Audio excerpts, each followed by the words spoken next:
Rakhin Dhura Tal Ekta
Out of the আমি করাছি ব্রহ্ম সত্য জগৎ মিথ্যা অনন্ত কৌটি ব্রহ্মাণ্ডর আমি সত্তা আমার সৃষ্টির চেতনায় অধর্মই ধর্ম আর মহাপপে পুণ্য জ্ঞাত কৰিবলৈ উদ্যত হয় তেতিয়াই আখৰি শক্তিক বিনাশ কৰি ধৰ্ম সংস্থাপনৰ বাবে যুগে যুগে নানা ৰূপে আমি গৌৰৱতাৰ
রাম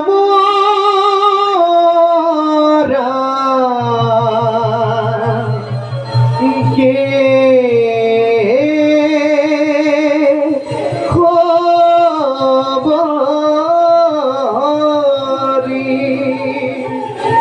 নারায়ণ নারায়ণ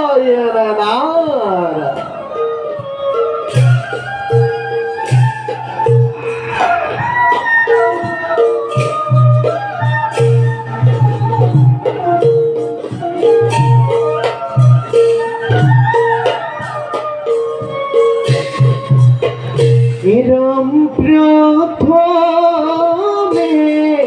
প্রণাম রূপী হানা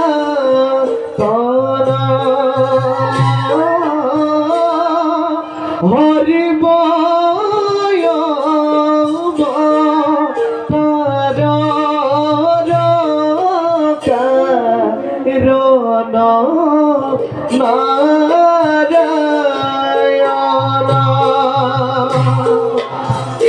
রাম তো যো নাভি কমলা ব্রহ্মা ভৈ লাগত যুগে যুগে অবতার ধরা অসংখ্যাত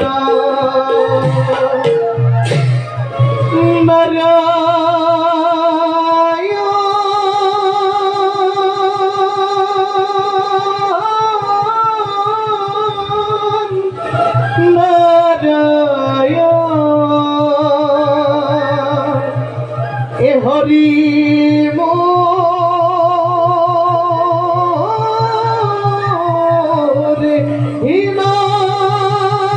নারায়ণ নারায়ণ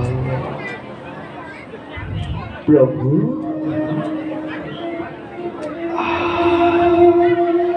নারায়ণ প্রভু দেবকী সৃষ্টির মহাপালক মহাপ্রভু ভগবন্ত আজি সংসাৰৰ কিবা সুবিমলে চিন্তাতে বিভোৰ সেই জনাইল গ্ৰহণ কৰি নাৰদৰে ভক্তি অঞ্জলি বেকতে কৰক প্ৰভু নাৰাখি কপতে সৃষ্টি পালকৰে হৃদয়ৰে বিমৰ্ষতা কাৰণ প্ৰভু তোমাৰ আগমন আমি অতি আনন্দিত। নাৰায়ণ উপযুক্ত সময়তে তুমি ফলাও প্ৰস্তুত প্ৰভু বাৰু কোৱাচোন দেৱৰীজী আছে নেকি তৰিকৰ কিবা নবীন সংবাদ? নাৰায়ণ উপহাস নকৰিব প্ৰভু উপহাস যাৰ ইচ্ছাত জল স্থল বায়ু ত্ৰিদকে ধাৰা যাৰ অনুগ্ৰহতে চাম বসুন্ধৰা জগতৰে নিয়ন্তা তুমি কষ্ট কৰি নিকিন নাৰদক উপহাস নকৰিব প্ৰভু দেৱৰীজী প্ৰভু জানো জানো আমি ভালদৰে তৰিকৰ সমস্ত সংবাদ, নাৰায়ণ কিন্তু প্ৰভু চাতুৰ্যতাৰ সাক্ষাৎ মূৰ্তি তুমি তোমাৰ চাতুৰ্যপূৰ্ণ বক্তব্য শুনি আমি নাৰায়ণ পৰম আনন্দিত হওঁ।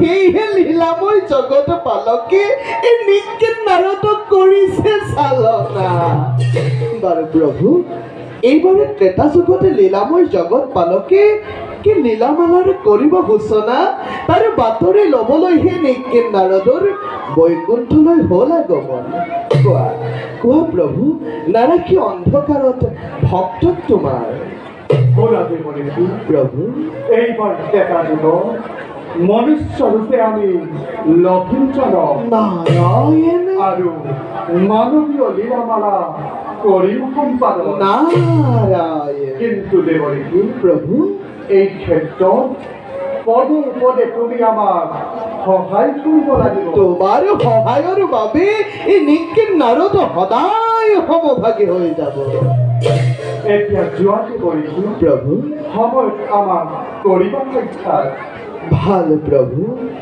আপোনাৰ আজ্ঞা শিৰোগত কৰি সম্প্ৰতি বিশ্ব ব্ৰহ্মাণ্ডৰ কল্যাণ আপেক্ষী এই গুৰুত্বৰ কাৰ্য সাধিবৰ বাবে নিজকে মই কৰোঁগৈ প্ৰস্তুত ঈশ্বৰ পৰম ব্ৰহ্ম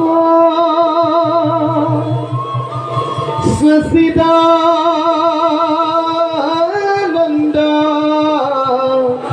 বিগ্রহ অনাদি আদিরু গোবিন্দ শরীব করণ কারণ সর্ব কারণ কারণ সর্ব কারণ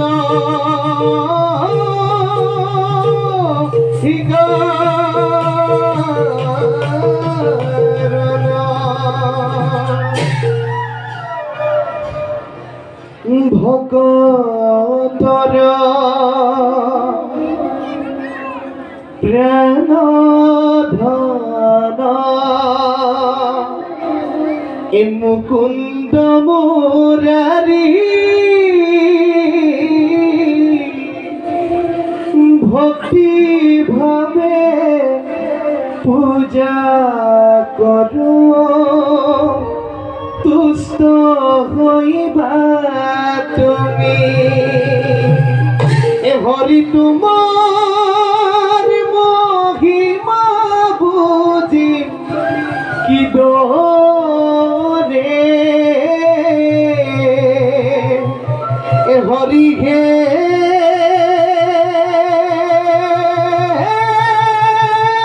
হরি স্থান দিয়া মুখ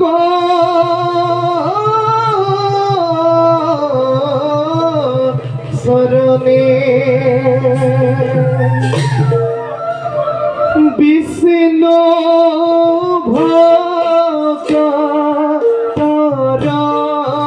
সংগ লইবা প্ৰথমত গুৰু মানি শুশ্ৰূষা কৰিবা ভাৰমত নাৰায়ণ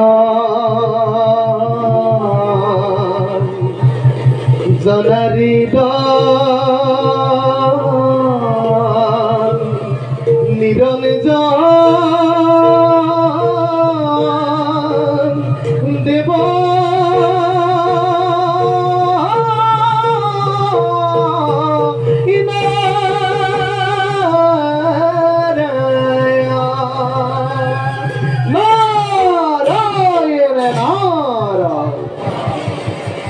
আমি সৃষ্টির কল্যাণের বাবে নিজ কর্তব্য সৌগ্রহণ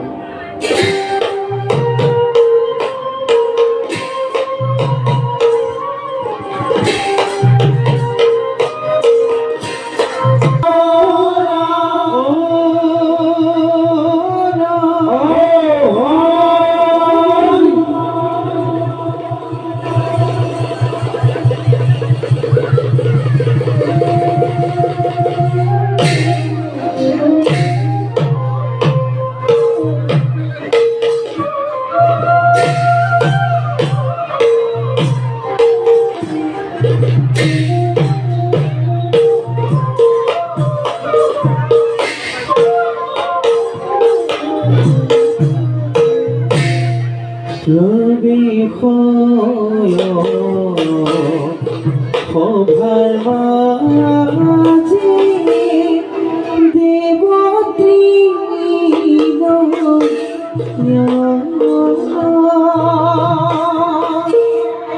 ককালে ভরসা দেখিব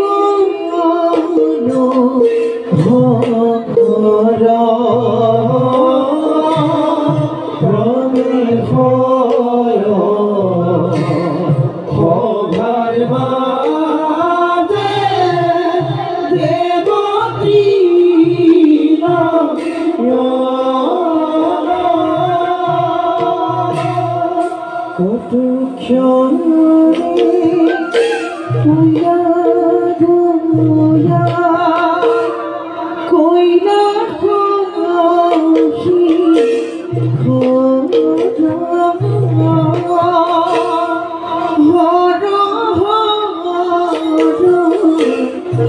মহাদেব বোলানি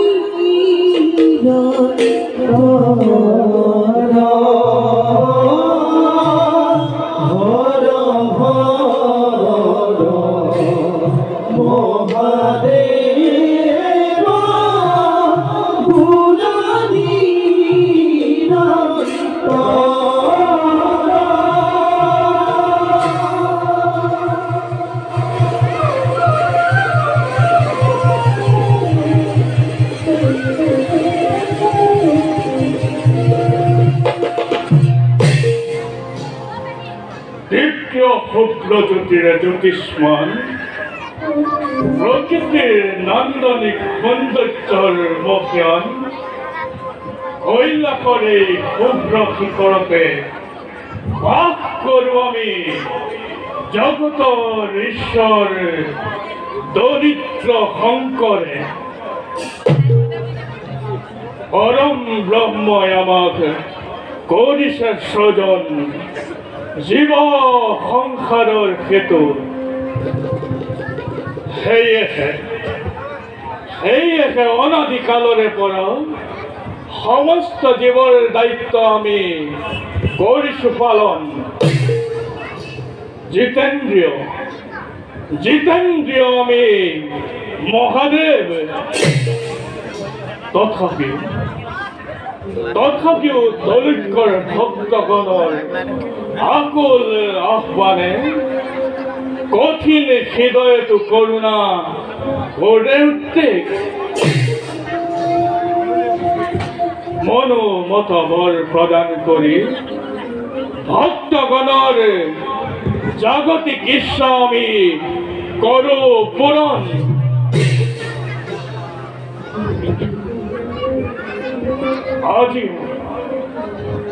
আজিও মত্যত এক ভক্ত ঈপ্সিত বর প্রদান করি কৈলাসত প্রত্যাবর্তন আমার।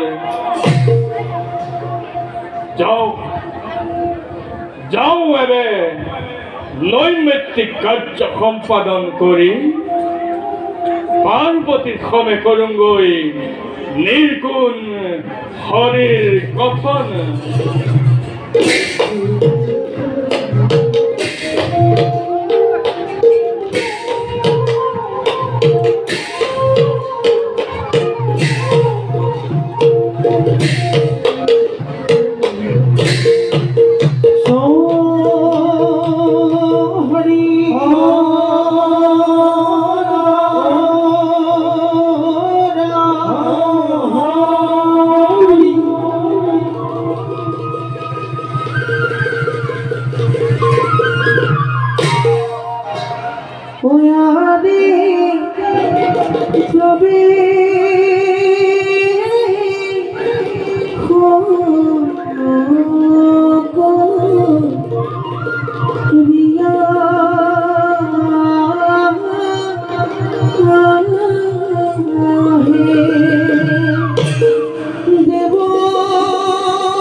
যক্ষ রক্ষ গন্ধর্ব গণর চির আকাঙ্ক্ষিত এই অমরাবতী পুরন এক সত্যি অধীশ্বরময় দেব পুরন্দর 33 কোটি দেবতায় যারা দেখ পারিবর হেতু 33 কোটি দেবতাই যারা দেখ পারিবর হেতু সদা হস্তম ইন্দ্রময়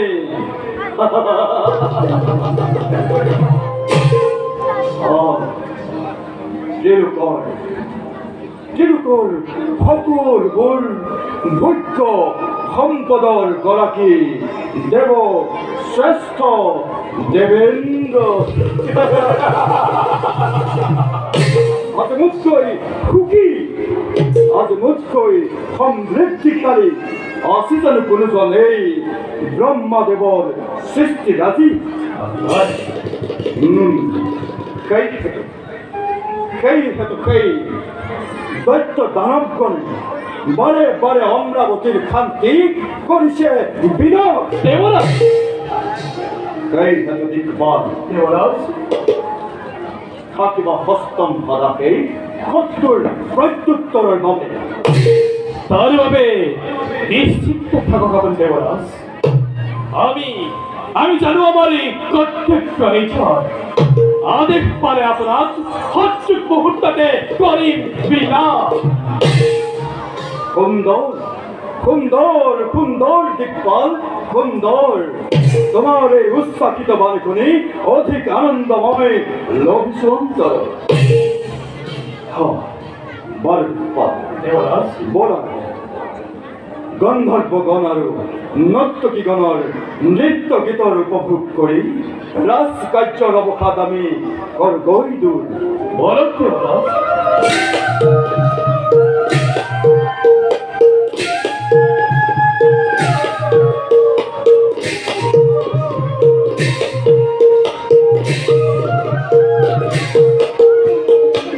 ও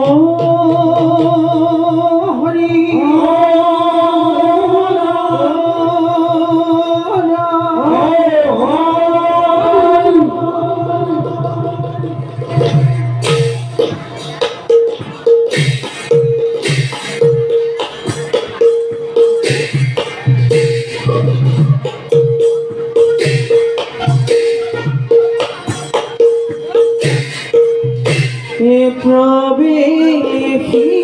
প্রবেশিলা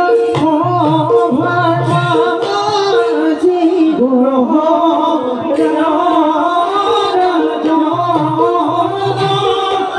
আরে রঙ্গ প্রবেশিলা দেখি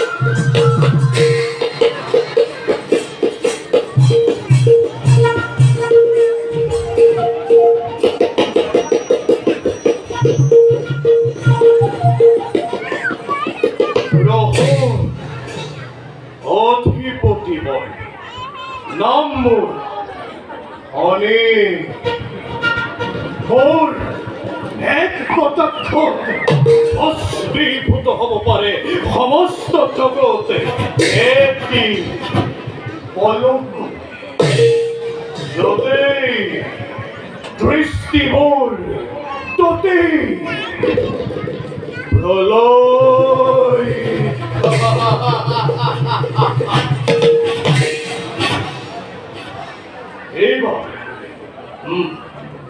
এইবার দৃষ্টি মোর অসুধারাজ্য অহংকারী রাজা দখলকর দর্প শূন্য করিবর বাবে দৃষ্টি রাখিময় অযোধ্যারাজ্য।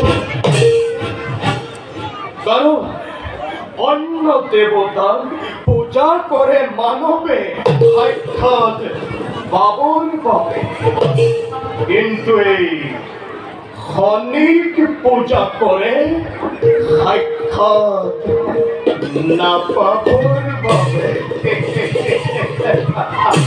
কারণ যতেই দৃষ্টি মোর তাতেই প্রলয়, যতেই দৃষ্টি মোর তাতেই প্রলয়, যতেই দৃষ্টি মোর তাতেই প্রলয়।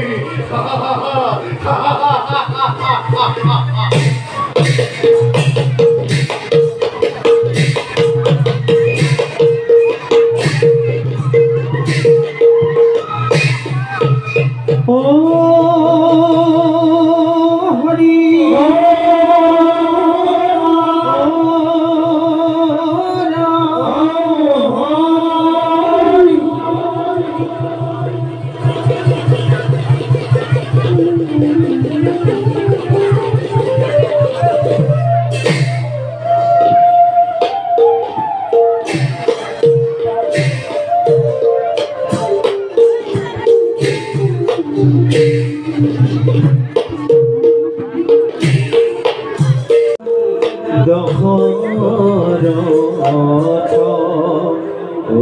ধারা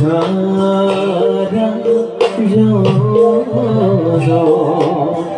আরে সঙ্গে সরে মহামন্ত্রী হুমন্ত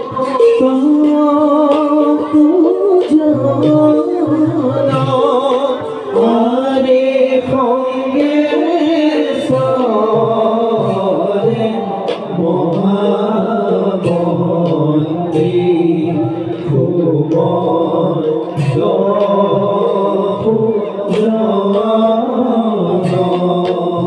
আরে বিহারিত মনে সরে সভা রবি আরে রাম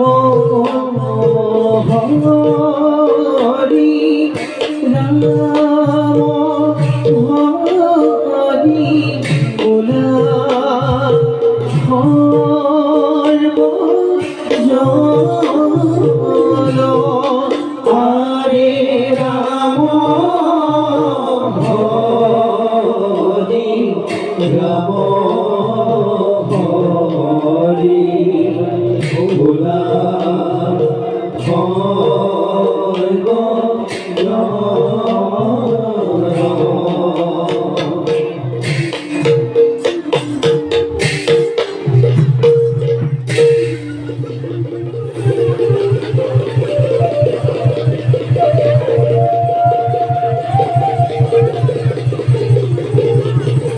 জন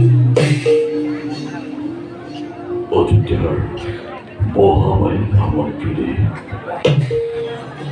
আসেন গ্রহণে মোর অযোধ্যার প্রিয় প্রজাগণ অভাব অনাথন অথবা মর্হি খদ্দুরাজ্য বলে জর্জরিত করেছে জীবন প্রজাগণের জীবন জনম সকলে দিব নগরী মহারাজ জীবন অযোধ্যায় সকলে প্রধানে আছে মঙ্গল কিন্তু মহারাজ কিন্তু কিন্তু বলে রইগণ কি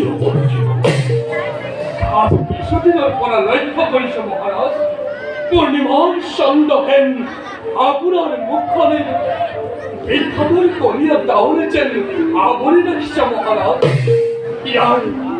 ইয়ার কারণ কে মহারাজ বুদ্ধিমত্তার সাক্ষাৎ প্রতিপত্তি আপনি হওয়াদাইনের মতকম্য আমার এই উদাসীনতার কারণ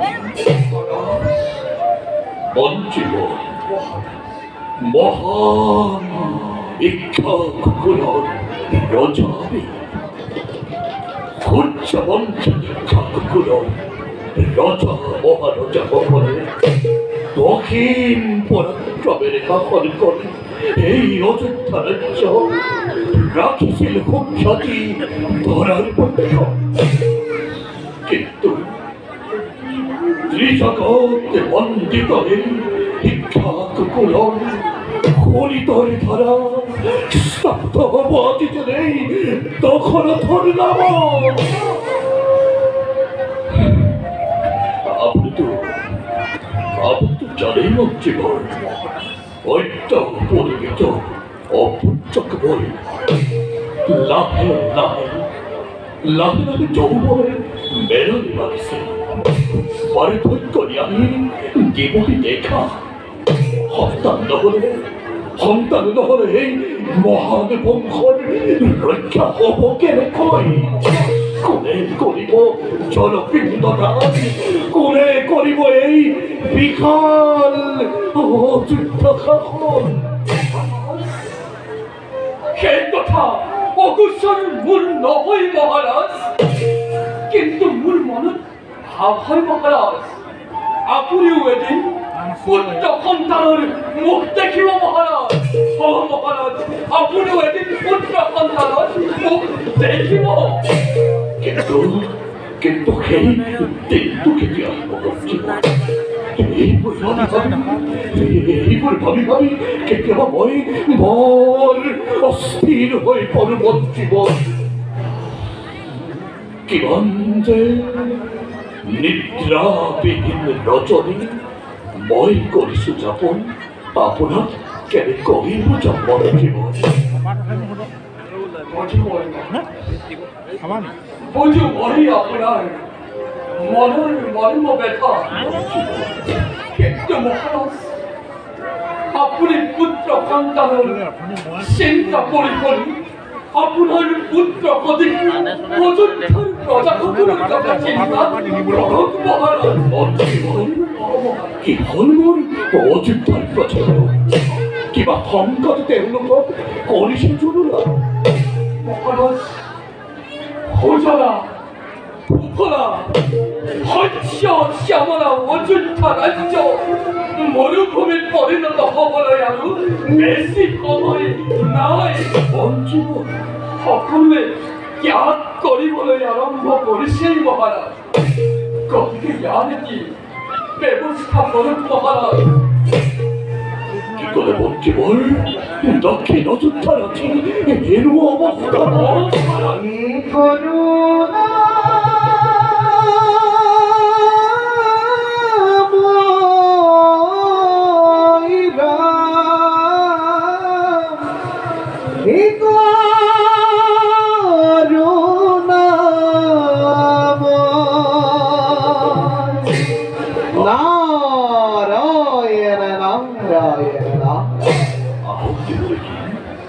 মহামন্ত্ৰী হোমন্তৰ কথা একেবাৰে সঁচা মহাৰাজ নকৰ আজি প্ৰজাগণৰ কথাটো দূৰৰে কথা আজি দক্ষিণ অযোধ্যাটো শুনিবলৈ নোপোৱা তুমি পশু পক্ষীৰ মাত সকলোৱে তোমাকে ধিক্কাৰ দি ৰাজ সাহায্য ত্যাগ কৰিছে চিৰদিনলৈ গতিকে মহাৰাজ ইয়াৰ এটা কিবা ব্যৱস্থা কৰা নহ'লে তুমি শ্মশানৰ ৰখীয়া হ'ব লাগিব কি কৰে দেবলি জন্মভূমি ত্যাগ কৰি অযোধ্যাবাসীয়ে ত্যাগ কৰি পশু পক্ষী কৰে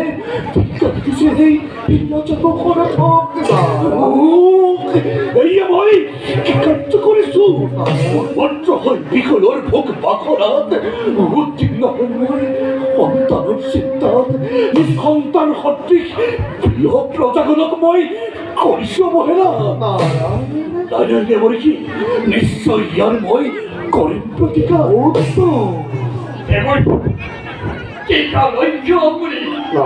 দয়া কৰি ব্যক্ত কৰক মোক অযোধ্যা ৰাজ্যত অনাবৃষ্টি হোৱাৰ কাৰণ কি ইন্দোৰ অধীনে মেঘনে কিবা ক্ষেত্ৰত বৃষ্টিপাত কৰোৱা নাই এই কথা নবুজিলো মহাৰাজ শুনা মহাৰাজ দিওঁ মই সেইটো পদে প্ৰথমতে পৰিভ্ৰমণ কৰি তোমাৰ ৰাজ্যত ৰাজ সাহায্য প্ৰদান কৰা তুমি ভোকাতুৰ প্ৰজাৰ মাজত তাৰ পাছত সোধাকৈ দেৱেন্দ্ৰক ইয়াৰ কাৰণ আছে তোমাৰ শক্তি শৰীৰত পৰাজিত কৰি সন্মুখ ৰণতে বৃষ্টিপাত কৰোৱা তুমি অযোধ্যা ৰাজ্য উত্তম উত্তম দেবলি না আপোনাৰ আজ্ঞাশীৰ্গত কৰি প্ৰথমতে যাম মই প্ৰজাৰ মাজত প্ৰদান কৰি অন্ন বস্ত্ৰ ৰাজঘৰাণৰ পৰা প্ৰজাগণৰ ৰাখি জীৱন তাৰ পাছত চাম ভালদৰে কিবা দৰে বৃষ্টিপাত নকৰে দেৱেন্দ্ৰই মোৰ অযোধ্যা ৰাজ্য তোমাক আছে মোৰো অসীম শক্তি নৰয়ৰ ধুমুহা বোৱাই অমৰাৱতীপুৰে বাধ্য কৰিম দেৱেন্দ্ৰক বৃষ্টিপাতৰ হেতু কৃপা কৰি সোঁৱৰণে ৰাখক কৰ্তব্য অযোধ্যাৰ ৰজা প্ৰজা সকলোৰে আপোনাৰ চৰণত জনাইছো শত প্ৰণিপাত হৰিত হৰণ লয় আজি দুজন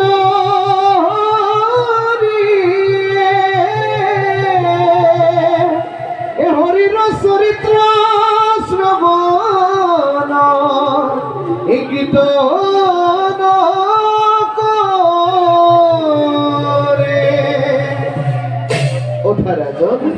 পুনৰে ৰাজলক্ষ্মীয়ে বাস কৰক তোমাৰ অযোধ্যা ৰাজ্য।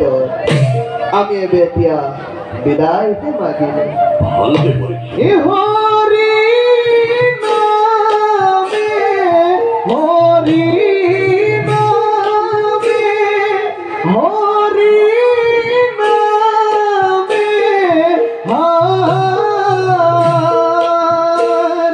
হৰি নামে কৰি আছে জগত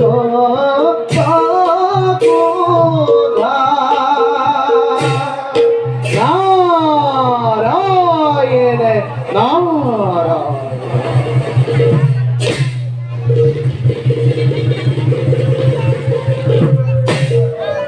মন্ত্রীবর হরিহীন হইলে বলে কি বছর এবার যাও বলো আমি অযোধ্যার দক্ষিণ দিক হলো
এই অধম পুত্ৰৰ সেৱা কৰিবা গ্ৰহণ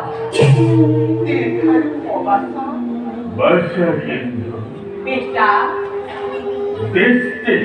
পিতা মাতা কোৱা পিতা এই পিতা কচোন বাচ্চা তই মুখে কিমান ভালকে আছে পিতা আমি এতিয়া অযোধ্যাৰ পিতা অযোধ্যাৰ দক্ষিণ প্ৰান্তৰৰ সীমামূৰীয়া এই অৰণ্যৰ মাজত আই তই আমাৰ জীবনেৰ একমাত্ৰ সম্বল হয় আই ও মাতৃ হয় নেদেখিলো নিষ্পঞ্চৰ মুখ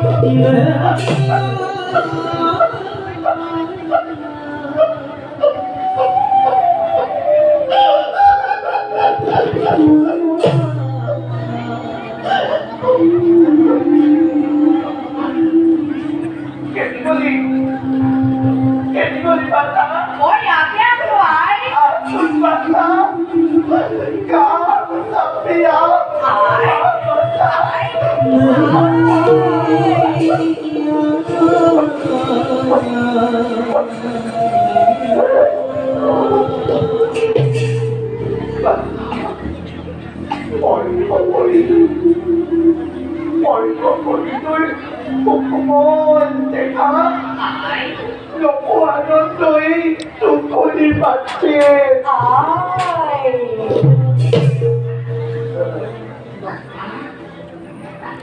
মই কৈছো কোৱাই তই আৰু আমাৰ বাবে কিমান কষ্ট সহ্য কৰিবি অৱস্থা কিমান কষ্ট সহ্য কৰিবি আই আচ্ছা পিতা আমি আপনাদের জন্য পিতা আমি তুই গলজ্জ হই কিমান যে হাসতে দেখতে পাচ্ছা নহয় পিতা নহয় আই তোমালোকে তেনেকৈ নকবাবো পিতৃ মাতৃৰ চৰণ সেৱা কৰাই জানো পুত্ৰৰ একমাত্ৰ কৰ্তব্য নহয় আৰু তোমালোকক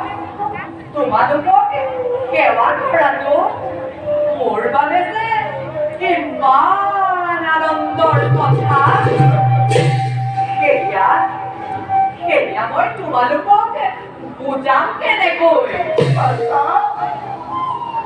সেৱা কৰাৰো এটা বয়স আছে আই এই কোমল বয়সত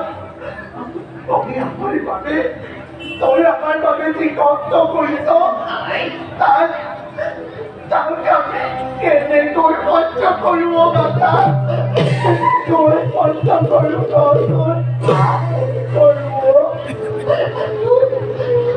কষ্ট আই মইনো কি কষ্ট কৰিছো আই তুমি জানো নাজানা আই পিতা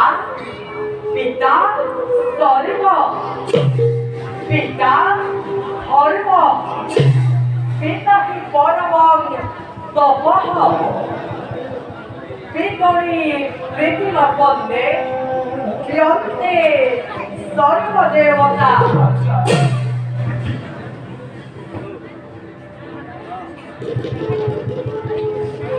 পিতার হবে আই পিতার হবে বিরল দিয়া সৃষ্টি দেখিল সে মাতৃয়ে মা দিন গর্ভত রাখি কক্ষর অমৃতেৰে মোক ডাঙৰ কৰিলে তাৰ প্ৰতিদান জানো কোনো পুত্ৰৰ জীৱনত খুজিব পাৰিব আই কেতিয়াও নোৱাৰে আই কেতিয়াও নোৱাৰে আই তই বল ডাঙৰ কথা ক'বলৈ শিকিব পিতা জীৱনেই শিকাইছে তোৰ যি সময়ত তোৰ সমনীয়াই হাঁহি ধেমালি ৰং ৰহস্যই জীৱন উপভোগ কৰিছে এই সময়তে তই আমাক জীয়াই ৰাখিবলৈ সংগ্ৰাম কৰিছ হাবিয়ে বনৰীয়ে ফল বুলি নিচলিছ দুৱাৰে ভিক্ষা মাগিছ কেতিয়াবা সকলোকে কেতিয়াবা অনিদ্ৰাত তুলসী জানে জহে ৰতে বৰষুণে তিতি মৰি ইমান কষ্ট কৰি তই আমাকে কিয় জীয়াই ৰাখিব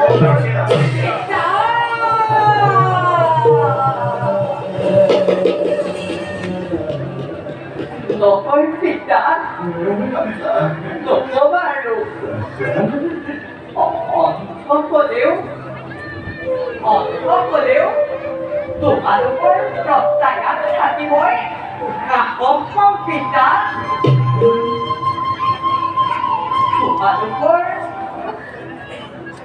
তোমালোকৰ অবিহনে মই যে কেনেই নিথৰুৱা হৈ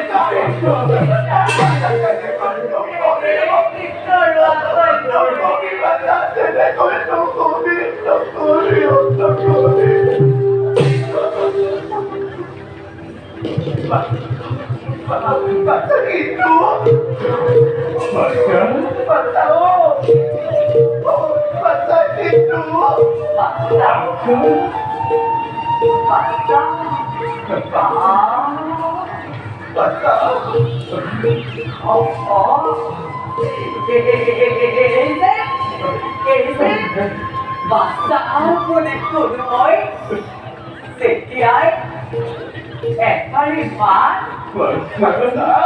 আই হিয়াবর কাজে পড়ে যায়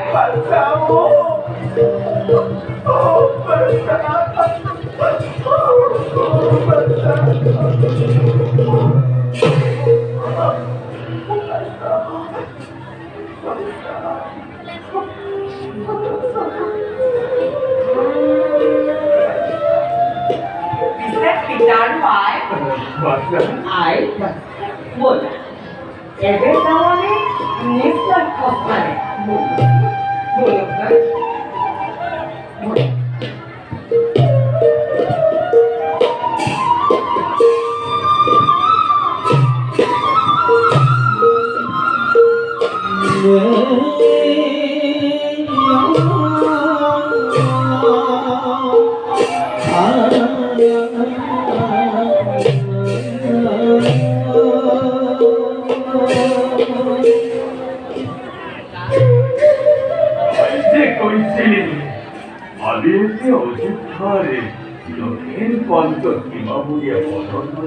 হয় পিতা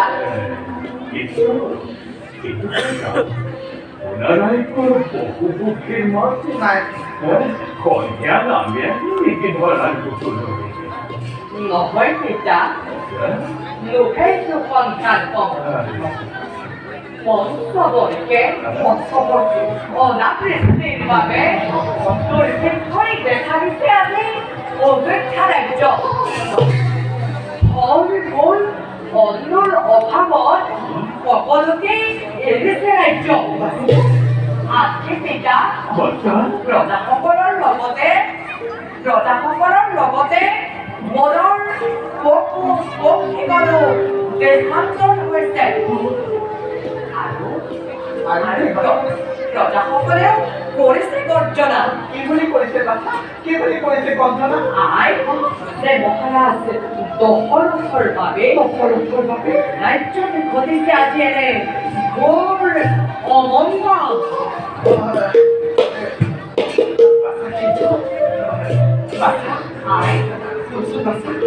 অৱশ্যে কলা চবটো হৈছে নেকি ফলমূলৰ অভাৱ কবাচা মোৰ শৃংখলা চবতে হোৱা নাই ফলমূলৰ নাই যথেষ্ট মনটো লাগিছে যে ৰাজা দৰ্শনকাৰী কৰ্মৰে বাবে ব্যৰ্থ কৰি আমি ভুগিছে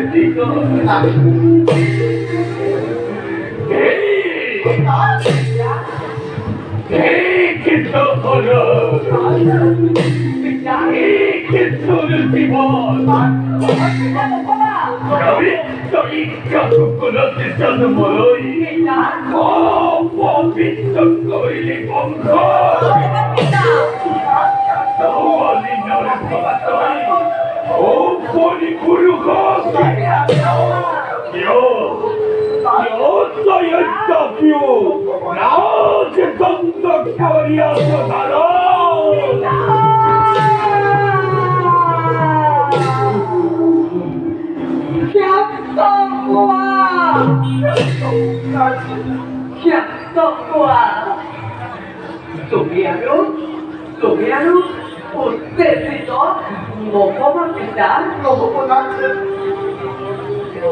এতিয়া বলা যাৱানে নিশ্চয়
বিশ্বাসে মিলয় হৈ প্ৰভু ভগৱন্ত চৰণতে পৰি এইহে দূৰ অভাৱত পৰি আমি দুটা ঘূৰি ফুৰিছোঁ এয়া কান্ধতে টোপোলা ধৰি ঠিকে কৈছোঁ মোৰ জানকাই চকুৰ আগতে দিনবোৰ কেনেকৈ সলনি হ'ল আগতে অজয় মহাৰাজৰ দিনত এইখন ঠাইতে আমি কম ভোগ কৰিম মাছ কাছ গাখীৰ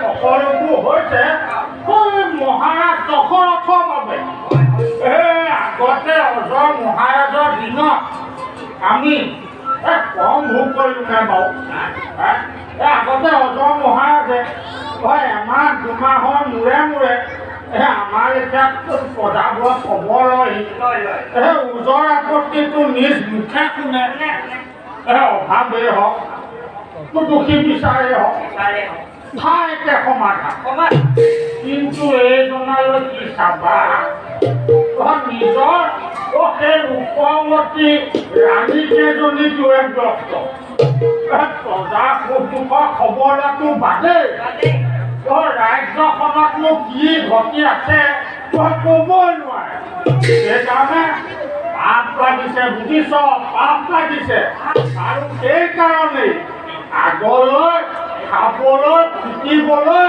পিণ্ড দিবলৈও সহজে আছোঁ পিতৃ পিতামহৰ দিনৰ এই ৰাজ্যখন এৰিবলৈ পাই কিমান বেজাৰ লাগিছে সেইটো আমিহে জানো যোৱা 5 বছৰ এই অনাবৃষ্টিৰ ফলত আমি সাধাৰণ প্ৰজাগণে কি জীয়াটো ভুগিছোঁ সেই ৰজাই খবৰ ল'বলৈ আহৰি পালেনে এৰা কাইটি ব'ল কালি সেই অতান্তি মুলুকৰ গাঁওখনৰ সৈতে মোৰ পৰিয়ালটোক থৈ আহিছোঁ এই সময়ত গৈ নাপালে আটাই মুখে জীৱ যাব ব'ল ব'ল ব'ল ঐ ৰচোন তুই এনে কিমান পালেগৈ কিহৰ কথা সুধিছ ল'ৰা ছোৱালী কিনো কম আৰু বেছি নহয় তোৰ মিলাই মিলি 2 কুৰিমান হ'লগৈ আৰু তই যে মোৰ কথাটো সুধিলি তোৰনো কিমান পালেগৈ কাইটি লাজে লাগে হ'ব কচোন তই কিমান হ'লগৈ শুনো আমিও শুনো হয় নাই আমিও শুনো 1 আধা 1 বুজিলো আধাটো কি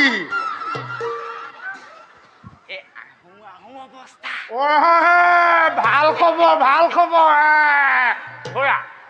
বেলি পৰিলে জঞ্জাল হ'ব এতিয়া আমি গৈ থাকো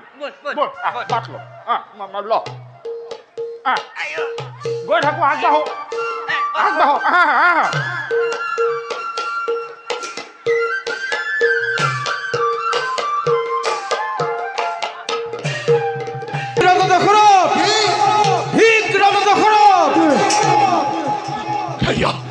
শুনিছেনে মন্ত্ৰীবৰ সাধাৰণ প্ৰজাই আজি ভিক্ষাৰ দিছে মোক পদাৰ্থপতি চতুৰি দিশে শুনো মই কেৱল ধিকিত খনত মহাৰাজ মন্ত্ৰীবৰ কাণ পাতি শুনক আকাশে কয় বতাহে কয় প্ৰজাই কয় পশু পক্ষীগণে কয়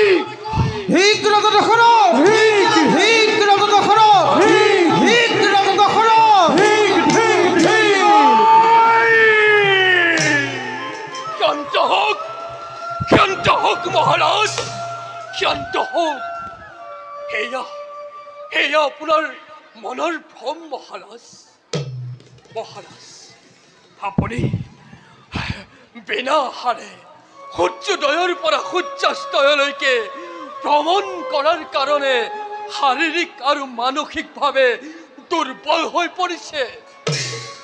বলক মহাৰাজ, বলক আমি ৰাজকাৰেঙলৈ উভতি যাওঁ। বলক মহাৰাজ, বিশ্বামে আপোনাক সজ্জীৱিত কৰি তুলিব। বিশ্বাম? হয় মহাৰাজ। বিশ্বাম শেষ হৈ গ'ল মন্ত্ৰীবৰ। বিশ্বাম কৰি কৰি বিষয় ভোগ কৰি কৰি ঠেলি দিলো প্ৰজাখনক মই মৃত্যুৰ মুখলৈ। এবার সতর্ক মই এই অপরাহ্ন বেলাতেই যাত্রা করিম মই অমরাবতীপুরে। প্রথমে বিনয় রেখতি দেবেন্দ্রক বৃষ্টিপাত করে বলে বলি অত্যঞ্চলের যত যদি হয় প্রয়োজন শিব সংহারণ মূর্তি ধারণ করে পরাজিত করে দেবতা সন্মুখ রণত বাধ্য করিম বৃষ্টিপাতর হেতু। আপনি আপনি যাওক মন্ত্ৰীবৰ, মোৰ অৱৰ্তমানত ভালদৰে পাৰিব প্ৰজাক। ভাল মহাৰাজ। যাওক মন্ত্ৰীবৰ।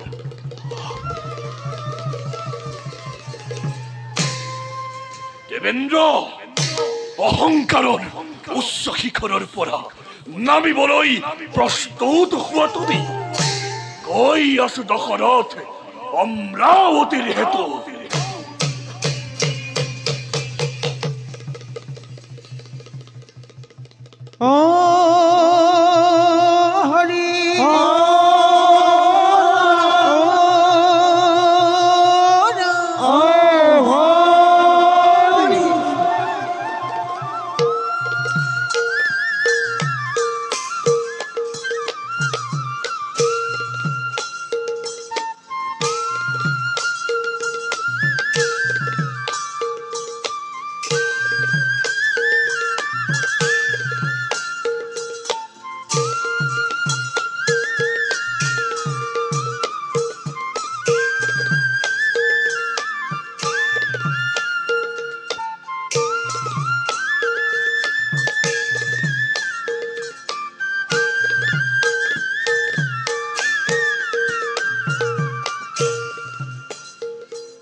প্ৰৱেশিলা সভা মাজে ইন্দ্ৰা আনি খচি আৰে লয়লা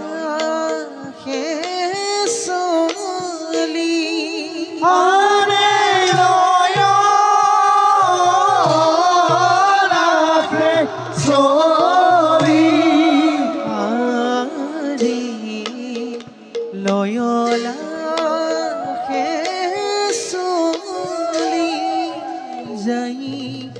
গজে দগামি আৰে কতু ক্ষণে পাইলা গয়া সভা ৰহিত আৰে ৰাম হৰি নাম হৰে ৰাম হৰি ৰাম হৰে ৰাম হৰি ৰাম হৰি বোলা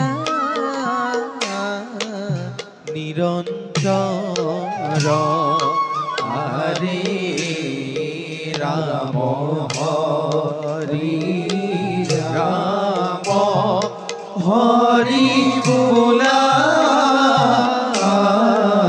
নিৰন্তৰ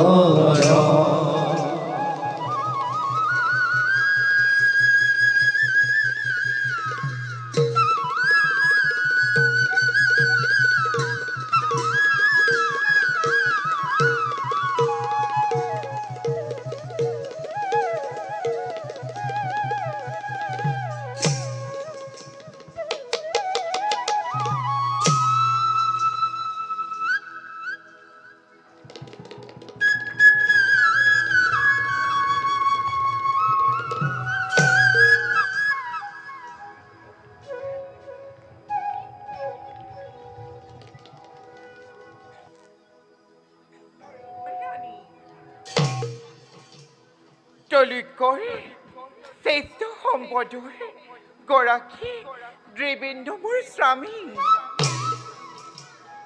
এই জগতৰ সকলো নাৰীৰে ঈৰ্ষাৰ কাৰণ মই ইন্দ্ৰাণী সতী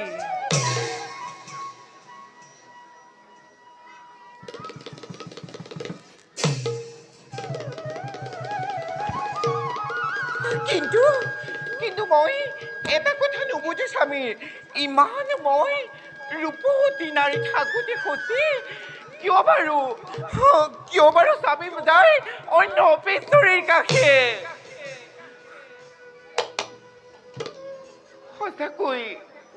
সঁচাকৈ নুবুজো মই অবলা নাৰীয়ে যাওঁ এতিয়া স্বামী মোৰ আহি পাব ৰাজসভাৰ পৰা গতিকে মই প্ৰলভ নকৰি যাওঁ স্বামীৰ সমীপে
সিংহাসনত অধিষ্ঠিত হওয়াৰ দিনাৰ পৰাই আজি পৰ্যন্ত মোৰ মনত শান্তি নাই ভাবিছোৱা ভাই একে পিতৃৰ ঔৰখে জন্মজাত দেৱতা আৰু আজি চালনা করি দেবতাই লাভ করিছে স্বর্গর রাসিংহ আর বিতাড়িত করিছে আমাকে স্বর্গর হুখর পড়া চুকে করা প্রবঞ্চনার নর প্রতিঘাত অকমেন্দ্র অপদার্থ বলি জগতে মাক গরিব পোহাক সব কথা ও রক্ষে জন্মিল আমি দৈত্যর কুলত হীন নিশ কুলোদ্ভব বলি চিরকাল ঘৃণাই আমার দেবতা ক্ষমাতে এই হেতু ঐক্য দিও দাদা এই মুহূর্ততে স্বর্গ রাজ্য করি আক্রমণ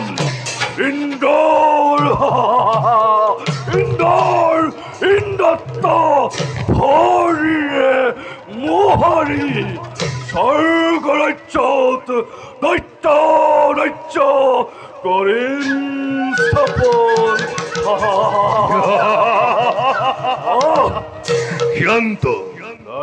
শান্ত হব বিনা প্রস্তুতি যদি আমি স্বর্গ আক্রমণ করো বিপর্যয় মেলিব ভাগ্য গতিকে যোৱা তুমি প্রস্তুত করাকে মোর বিশাল সৈন্য বাহিনী আর ময়ও চাম মহাদেবর তপস্যার হেতু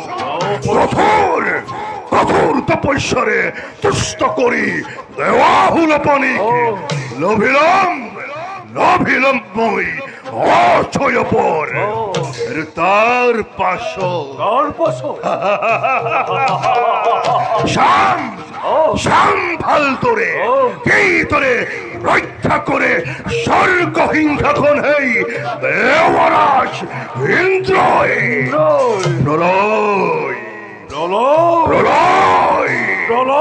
মহাপ্রলয়ের সৃষ্টি করি স্বর্গপুরত খেলাই প্রথম দেবতাকে অমরাবতীর পরা কিন্তু দাদা শিবাই সাথে নিজে মরমত পর তেতিয়া মহাদেবে যদি নিধে মুখ মনোনত পর তেতিয়া আছে মানে শত হইব ভক্ত এই ধরার পক্ষ আসে মানে শত নারায়ণের ভক্ত এই ত্রিশত অকলোকে দরিয়ানি মোর চলন্ত নিকুন্দত তিম আহুতি আৰু ইমানো তো যদি মহাদেব তুষ্ট নহৈ তেতিয়া স্বয়ং ব্ৰহ্মা বিষ্ণু আৰু কৈলাসৰে মহেশ্বৰ তিনিওকে ধৰি আনি মোৰ ৰত্নিকুণ্ডত দিম আহুতি আৰু তাৰ পাছত মই হম এই সমগ্র বিশ্বর একমাত্র জাগ্রত ঈশ্বর। উত্তম উত্তম দাদা, কিন্তু দাদা তুমি শিবর হেতু ময়ো যাও নিজ কর্তব্যত অগ্রহণ। উত্তম তেন্ত ভাই যাও, আমি পরবর্তী কার্যত অগ্রহণ। তাহলে প্রভাবতে মই সাত্তা করিম মহাদেবর তপস্যার পাবে পুরন্দর।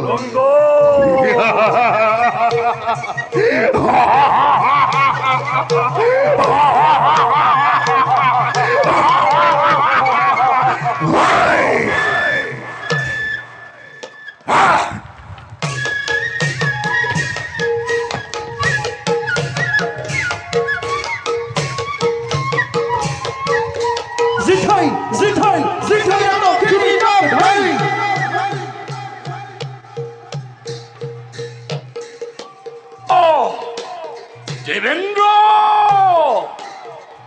দেবেন্দ্র কোন তুমি প্রবেশ কৰি স্বৰ্গপুৰে এনেদৰে উচ্চ স্বৰে ভংগ কৰিছা দেৱতাৰ শান্তি আৰু দেৱৰাজৰ প্ৰমোদ কক্ষত এনেদৰে প্ৰৱেশ কৰিবলৈ কোনে তোমাক অনুমতি দিলে আজি উচিত শাস্তি পাবা আজি এই দিকপালৰ হাতে বেশ অস্ত্র ধরা তোমাকে পরাজয় করি সন্মুখীন হম মই দেবরাসিন্দর ইতিমতে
কলই পলাবি হেরো মূর্খ দেবতা শব্দ জীবন মারি মুহূর্ততেই ধরা হারি করিম তো শব্দ ভেদিবান নেকি ৰজা দশৰথ ক্ষমা কৰক মহাৰাজ দশৰথ আমি দিকপাল দেবেন্দ্ৰৰ সেৱক জয় ৰামৰ দেৱতা কবা কৈ দেবেন্দ্ৰ আহিছে দশৰথ তেওঁৰ সাক্ষাতৰে ভাবে প্ৰলয়ৰ সংহাৰ মূৰ্তি ধাৰণ কৰি আহিছে দশৰথ মুহূৰ্ততে সাৰখাৰি কৰি দিব অমৰাৱতীপুৰ অৱশ্যেই জনাম দেবেন্দ্ৰক আপোনাৰ আগমনৰ বাৰ্তা আপুনি খন্তেক বিশ্ৰাম কৰক দেৱতাৰ অতিথিশালত বেশ অপেক্ষা কৰিম মই ক্ষণিকৰ বাবে কিন্তু কবা গৈ দেবেন্দ্ৰক ধৈৰ্যশ্ৰুতি নঘটাইছে নেই ৰাজা দশৰথ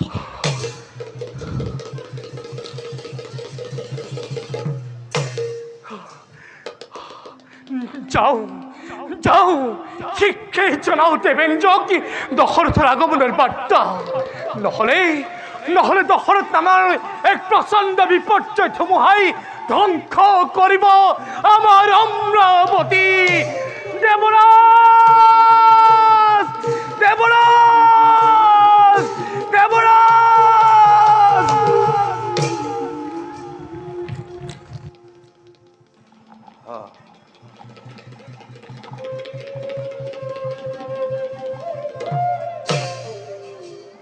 ৰাজকাৰ্যৰ নৈমিত্তিক ব্যস্ততা অৱসন্ন আজি এই দেৱপুৰন্দৰ গতিকে যাওঁ মই অপেশ্বৰীগণৰ কাষে অপেশ্বৰীগণৰ নৃত্য গীত উপভোগ কৰি মোৰ ভাগৰীয়া মনটোক অলপ শান্তি প্ৰদান কৰোঁ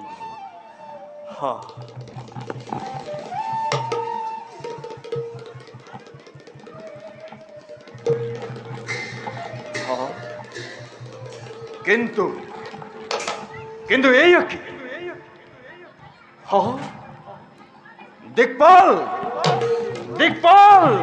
দিকপাল প্ৰণাম দেৱদাস এয়া কি হৈছে দিকপাল দেৱদাস মূৰ্খৰ দৰে আচৰণ নকৰিবা দিকপাল দেৱদাস অপৰাহ্ন বেলা আহি হল উপস্থিত কিন্তু এতিয়াও কিয় নাই প্ৰমোদ কক্ষত অপেশ্বৰীগণ তুমি হেন দিকপাল থাকোঁতে তুমি হেন দিকপাল থাকোঁতে উপেক্ষা কৰিছে এই দেৱ পুৰন্দৰক। দেৱৰাজ, তেওঁলোকৰ কোনো অপৰাধ নাই।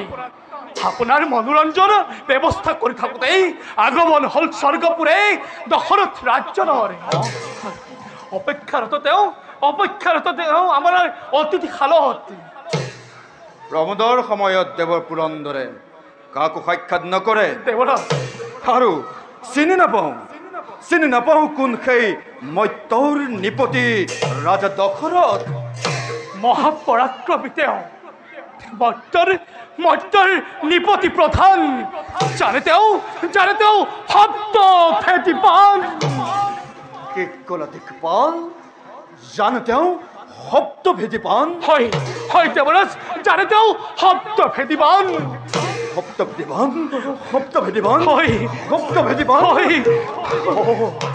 পৰিছে মনত তেতিয়া, পৰিছে মনত অযোধ্যাৰ নিপতি অজৰৰ পুত্ৰ ৰজা দশৰথ।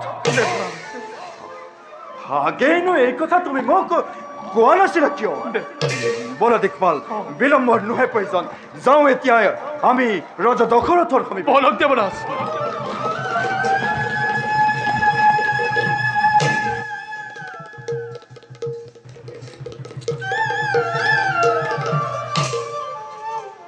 গ্ৰহণ কৰি দেৱতাৰ আতিথ্য অহৰাই দখলত স্বৰ্গৰ সুখ ভোগৰ বাবে মোক লাগে ৰাজ্যৰ সমস্যাৰ সমাধান। ইক্ষ্বাকুকুলৰ নিপতি ৰাজা দশৰথক দেৱেন্দ্ৰই জনাইছে প্ৰণিপাত। প্ৰতি নমস্কাৰ দেৱেন্দ্ৰই কৰিব গ্ৰহণ। বাৰু কওকচোন ৰাজা দশৰথ, কি ধৰণে দেৱেন্দ্ৰই আপোনাক কৰিব সহায়? হয়, দেৱতাৰ সাহায্য নাই প্ৰয়োজন। মাত্ৰ আপুনি কওক, কিবা হেতু আপোনাৰ অধীনস্থ ব্যক্তিয়ে বৃষ্টিপাত কৰা নাই মোৰ অযোধ্যা ৰাজ্যত। জলৰ অভাৱত পৰি আজি অযোধ্যাৰ দক্ষিণ প্ৰান্তৰ প্ৰজাগণে পুঞ্জী অশেষ নিকাৰ দেশান্তৰ হ'বলৈ কৰিছে আৰম্ভ। আনকি পশু পক্ষীগণেও ধিক্কাৰ বচনেৰে ত্যাগিছে অযোধ্যা ভূমি চিৰদিনলৈ। নকৰে যদি ইয়াৰ প্ৰতিকাৰ, জানিব নিশ্চয় অমংগল সন্নিকট অমৰাৱতীপুৰৰ। মহাৰাজ, যথাৰ্থতে ক্ৰোধ স্বাভাৱিক আপোনাৰ, কিন্তু হে ৰাজা দশৰথ, এই ক্ষেত্ৰত আপোনাক দেৱেন্দ্ৰই কৰিব নোৱাৰে কোনো সহায়। দেৱেন্দ্ৰ, গতিকে ৰাজা দশৰথ,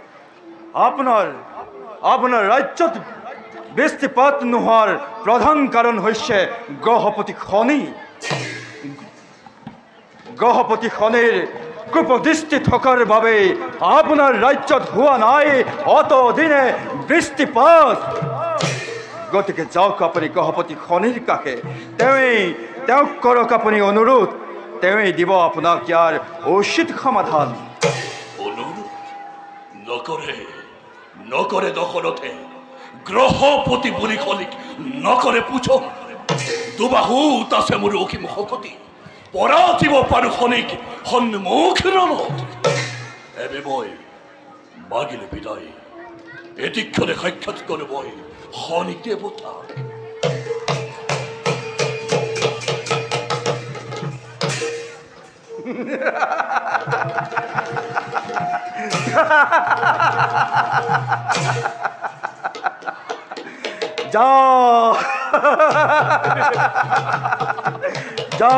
যা হেৰো মূৰ্খ দাম্ভিক ৰজা দশৰথ। গ্ৰহপতি শনিয়ে দিব তোক তাৰ উচিত সম্ভাষণ।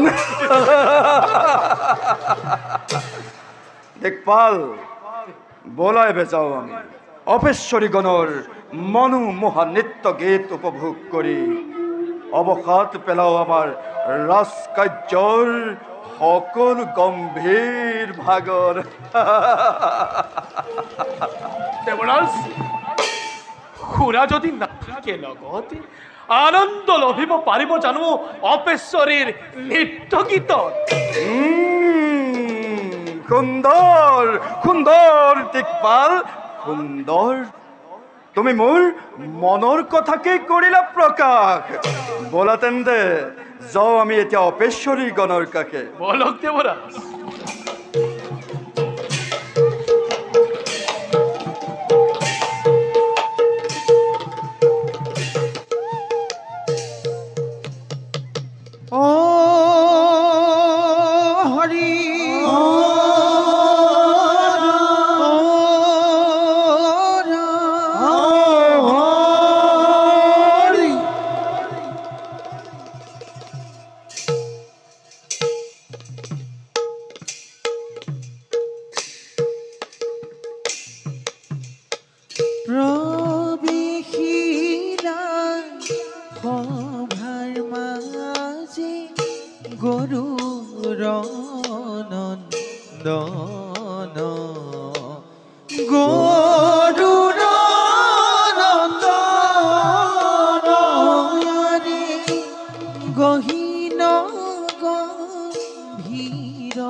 যতেই পড়ে শনিৰ পূৰ্ণ দৃষ্টি ততেই মাৰি মৰক অকাল দুৰ্ভিক্ষ আৰু শুনা যায় প্ৰজাৰ কাতৰ আৰ্তনাদ।